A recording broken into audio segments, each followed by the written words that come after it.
Hello, everyone. Hope you are well on this Friday afternoon, kind of late afternoon, October the 25th, and we have more shenanigans to report. Are we too surprised? Probably not. This time it is fraudulent registrations. I'll go into that a little bit. Also, Halloween. How do we deal with it as Christians? What do you do? What do you do with it? Do you just go along with it? Do you celebrate it?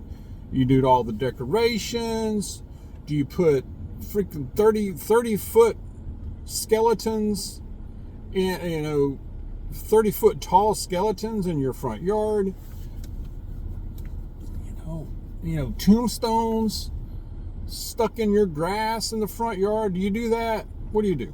I'm going to speak to that a little bit. And I have a passage that will resonate with you towards that. Okay, so stay tuned for that. All right. Okay, Pennsylvania. A Pennsylvania county found, it is being reported, found 2,500, at least, over 2,500 suspected fraudulent voter registrations as state election officials investigate this. Now, this is in Lancaster County, Pennsylvania. Pennsylvania is a crucial state. It's a so-called battleground state, so it's very pivotal, potentially. They say that crime investigation has been launched into this, and they suspect thousands of suspected fraudulent voter registrations. Like I said, it's a critical state. They suspect that, or what they are, not suspect, but they have found the same in other counties, at least 2 other counties in Pennsylvania, but it did not name those counties. The registrations have false names, suspicious handwriting, questionable signatures, incorrect addresses, and other problematic details. Wrong date of births, wrong social security numbers that don't match up, wrong driver's license numbers, like I said, names don't match up. It said that there were in the investigation, there were detectives that were questioning some of the names, and they found some of the real people, and the people, when contacted, said, no, that's not my form. I didn't fill that out. So on. So that's happening as well. The officials that are investigating this also said that this looks to be an organized effort. You think. I would think so, yes. And this is just one county. The story was just talking about one county. Of course, it talked about at least two other counties experiencing the same thing. There's no telling how many other counties in Pennsylvania. What about other states? What about critical states like Georgia, Ohio? Any state, really.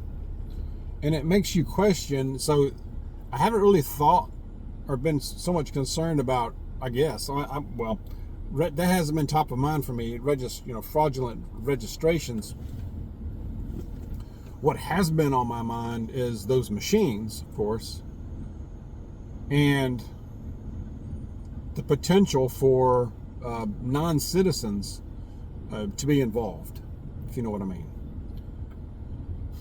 So, how many millions of them have been allowed in just in the last few years? Just in the last year alone, y'all. So, that issue alone is a potential game changer in a bad way. But this I just wanted to get that. I just saw this story looking around at things a while ago, and frankly, I'm kind of surprised this was reported. Now, this was in the Daily Mail, but like I said, no telling how many other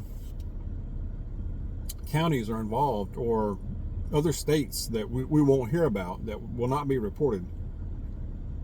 Makes me wonder, and it's giving me flashbacks of 2020 when that number suddenly dropped, or let's say changed overnight. What 2-3 a.m. I mean, yeah, I mean it worked before, so why not again? That's just the pessimistic side of me thinking, or the realistic side of me thinks, I don't know. Are you hearing the same thing out there? Are you seeing this? I've heard of other situations with the machines, some flipping going on. I don't have a way of confirming that for sure. So, there's a lot of shenanigans going on already. We're less than 2 weeks out, y'all.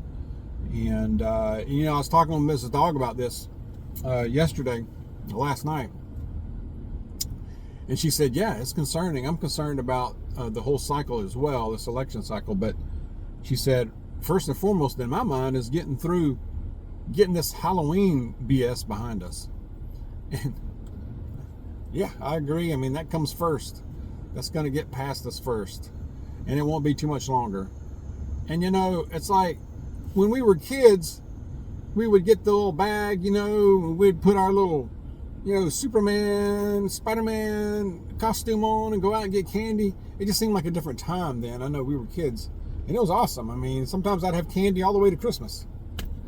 But we weren't worried about crime so much back then, and nefarious activities. But it just seems to have gotten darker and darker over the years, especially lately, especially the last few years or so. I've never seen yard decorations like what we're seeing, y'all. I don't know what that is. I don't know what is the thinking there. I don't know. I mean, we're not participating. We are not participating in this. No decorations at the doghouse. Especially this kind of, well, not this, fall stuff, okay, But nothing to do with this, I don't know what to call it. A celebration. It's not our celebration as Christians. This holiday, it's not real. I don't even look at it as a holiday personally. But what is with the thing 30-foot tall, Skeletor, and the witches, this witchcraft looking thing, these witches that look like they're flying in the air? What? I didn't see that. If I saw that as a kid, I probably would have just ran home. I mean, what the heck? So, I don't know. I mean, I don't get it. To me, like I said, it's gotten much darker, and it is being celebrated, and it's encouraged. I mean, I see people, in our neighborhood, it's either one or the other. It's like they've gone full bore with this stuff, and it looks so bad. Or it's nothing at all, kind of like us. Or just fall stuff, decorations. Well, minimal. It's minimal at that. But I don't like it. It just doesn't give me a good, it's as a Christian, I don't think, and I see churches doing this stuff. I see churches talking about Halloween, we're going to do this. I'm like, are you sure you want to do that? I mean, are you reading? Are you in the Word? Are you just bending to the crowd? Am I wrong? Am I nuts? I mean, share your opinions. I mean, I'm sure you will. But the darkness seems very strong right now. And we need to avoid that as believers, as Christians, especially during this time, as we know we are in such a spiritual battle as it is. I'm going to go to a passage. It's Ephesians. We're in Ephesians chapter 5, verse 11 says, have nothing to do with the fruitless deeds of darkness, but rather expose them. I'm going to read it again. This is Ephesians chapter 5, verse 11. Have nothing to do with the fruitless deeds of darkness, but rather expose them. Have nothing to do with it. Don't celebrate it. I'm not acknowledging it. It says here you're going to expose it. You're kind of exposing it, I guess, right here, but yeah, it's not good. I don't think it's good. Not good at all. We're not taking part in it. We will celebrate the Lord. We will worship the Lord in our house. You know? And that's a red line. You know, I will not bend. I will not stop doing that. No matter what anybody says or tries to say. All right. So, anyway, share your thoughts on this. I just wanted to share that. Let's be safe. Vote. Go vote. Let's be safe and stay close to Jesus now more than ever. God bless you. I will see you soon.